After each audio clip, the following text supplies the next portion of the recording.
វាឲ្យរៀងមកបន្តិចទៅ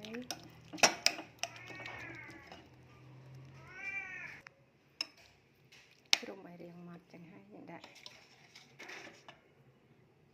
ចេងបន្តិចទៅអំបិលស្ករស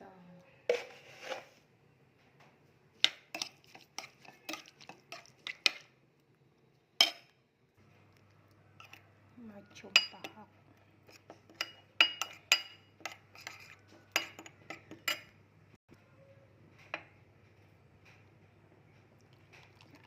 ចូល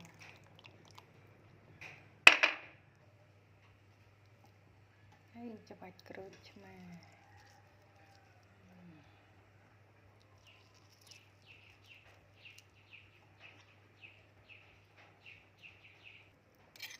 ដាក់សកាច់ដី